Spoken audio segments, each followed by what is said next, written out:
Hi நண்பர்களே, வாங்க. நான் இன்னொரு வீடியோஸ் போட்டேன்னு சொல்லியிருந்தேன். இந்த சண்டை போர்கள் ஏன் எதுக்கு நடக்குது அப்படின்னா, இங்கே நடக்கிற மாதிரி தான் நம்ம இந்தியாவில் நடக்கு பார்த்தீங்களா, அதே மாதிரி தான். இது நிலத்துக்காக வேண்டி சண்டை போடலை, ஊருக்காக வேண்டி சண்டை போடலை, உலகத்துக்காக சண்டை போடலை. அது மாதிரி தான் இதுவும். இது உன்னோட இடம், இது என்னோட இடம் அப்படிங்கிறதுனால சண்டை வருது. பட் இந்த சண்டை வர்றது காரணமே இடங்கள் இடங்கள் தான் தீர்மானிக்குது. இப்போ நம்மளுக்கு இந்தியா பாகிஸ்தானுக்கு கார்கில் போர் நடக்கிற மாதிரி சொல்லுவாங்கள்ல. இப்போ இது நடந்தது எதுக்கு அப்படின்னா, காஷ்மீர் பிரச்சனைனால நம்மளுக்கு இந்தியா நடக்குது அப்படிங்கிறதான். அதே மாதிரி தான் எல்லா இடத்துலையுமே நடக்கிறது, போர்கள் நடக்கிறது உண்மை. அந்த போர்கள் ஏன் நடக்குது அப்படின்னு பார்த்தீங்கன்னா, முக்கால்வாசி பார்த்தீங்கன்னா நிலம், இடத்துக்காக நடக்கிற சண்டை, அப்புறமேல்ட்டு அரசியல், அப்புறமேல்ட்டு அதிகாரம், அப்புறம் மதம், இனப்பிரச்சனைகள், அப்புறமேட்டு சர்வதேச கூட்டணி, இந்த நாட்டுக்கு நீ சப்போர்ட் பண்ணக்கூடாது, அந்த நாட்டுக்கு சப்போர்ட் பண்ணக்கூடாது அப்படிங்கிற பிரச்சனையில் தான் இது அதிகமாக வர்ற காரணம். இந்த சண்டைகள் வந்து இது நிறையா நடந்துகிட்டு இருக்குது. 2022 நடந்துக்கிட்டு இருக்குது அப்படிங்கிறது தான் ஒன்று. இது வந்து சில இடங்களில் பெரிய போராக மாறுது, சில இடங்களில் சில சில பேர் உள்ளே நுழைஞ்சிறதுனால அதை சில பேர் தனிச்சிட்றாங்க, அதனால் மாறிடுது. அது கொஞ்சம் ஆற விட்டு மறுபடியும் பிரச்சனைகள் வருது. இந்த பிரச்சனைகள் வர்ற காரணமே ரொம்ப 2022லேருந்தே சொல்லலாம். நம்மளுக்கு இப்போ நம்ம கூட இருக்கிற நாடுகள்லாம் பக்கத்து நாடுலாம் பார்த்திங்கன்னா, சண்டை நடக்கிறது எல்லாமே பிரச்சனைகளை தான் நடக்கும். ஏன்னு கேட்டிங்கன்னா, இது வந்து ஒரு அவங்க கட்டமைப்பு இல்லாதது ஒரு காரணம் தான். நம்ம இந்த சண்டை போடுறோம், வைக்கிறோம், செய்யணும் அப்படின்னா அதிகம் பாதிக்கப்படுறது மக்கள் தான். அதை அந்த நாடுகள் யோசிக்குதா இல்லையா, ஆனால் அந்த இனங்கள், மதங்கள் இப்படி தான் அதை தீர்மானிக்குது. நீ பெரிய ஆளா, நான் பெரிய ஆளாங்கிறது. இந்த சண்டை வேணாங்கிறது நம்ம நாட்டில் எல்லாருமே எப்படி சொல்கிறோம் அப்படின்னா, விட்டு கொடுங்க அப்படி தான் சொல்கிறோம். அது அவங்களுக்கு அது விட்டு கொடுக்குற இடங்கள் கிடையாது. 2024 பார்த்தீங்கன்னாக்கா, 2022 பார்த்தீங்கன்னாக்கா, ரஷ்யாவுக்கு உக்ரைனுக்கு நடந்துச்சு. 2020 போர் நடந்து தான் இருந்துச்சு. அப்புறம் அது வந்து தரைப்படையாகவும், ஏவுகணை மூலியமாகவும், அப்புறமேட்டு ட்ரோன் மூலியமாகவும் நடந்து சண்டை வந்துக்கிட்டே தான் இருந்துச்சு.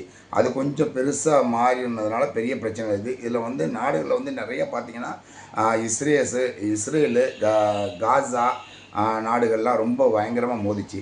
அது அப்படியே சின்ன சின்ன மோதலாகி பெரிய போராகி மக்கள் நிறைய பாதிக்கப்பட ஆரம்பிச்சிட்டாங்க. அதுக்கப்புறம் சில நாடுகள் தலையிட்டு அதுக்கப்புறம் கொஞ்சம் பண்ணிச்சு. அப்புறம் மறுபடியும் ஈரானும் இஸ்ரேலும் நடந்துச்சு. அப்புறம் அதுவும் ஒரு பெரிய முடிஞ்சோன்னா இப்போ 26ல் பயங்கரமாக நடந்துக்கிட்டு இருக்க காரணம் இது வந்து சூடான், இது மாதிரி இதெல்லாம் நிறைய பிரச்சனைகள், அரசு படை அதிகாரம் குழுக்கள், கடுமையான போர், பல லட்சம் பேர் இறந்தது எல்லாமே நிறையா நடந்துக்கிட்டு தான் இருக்குது. ஆனால் இந்த வாட்டி நடக்கிறது ரொம்ப இதாக இருக்குது. அது வந்து எல்லாத்தையுமே பாதிக்கும் அப்படிங்கிறதுனால தான். இப்போ சமீபத்தில் பார்த்தீங்கன்னா, தங்க விலை கிடுக்கிடுன்னு ஏறும். 50 ரூபாய் கம்மி பண்ணுவாங்க, 500 ரூபாய் ஏற்றுவாங்க. இது வந்து சாதாரண மக்களுக்கு தங்கம் வாங்கக்கூடிய சூழ்நிலைகள் உருவாகவில்லை என்பது தான் உண்மை. இது ஏன்னு கேட்டிங்கன்னா, அங்கே நடக்கிற இதில் இங்கே நம்மளுக்கு பாதிக்கும். நான் தான் சொல்லுவாங்களே, இங்கே அடித்தா அங்கே வலிக்க மாட்டே, இங்கே அடித்தா இங்கே தானே வலிக்கும், அங்கே எப்படா வலிக்குன்னு கேட்பாங்களே, அது மாதிரி. ஆனால் உண்மையிலுமே அங்கே அடிபட்டால் இங்கே நம்மளுக்கு வலிக்கும். காரணம் என்னன்னு இந்தோனேசியாவில் ஒரு பூகம்பம் வந்துச்சுன்னா இந்தியாவை தாக்குறது இல்லையா, அதே மாதிரி தான் பக்கத்து நாடுகள் நடந்தாலும் அது நம்மளையும் தாக்கும் அப்படிங்கிறதுக்கு உண்மையான உதாரணம்.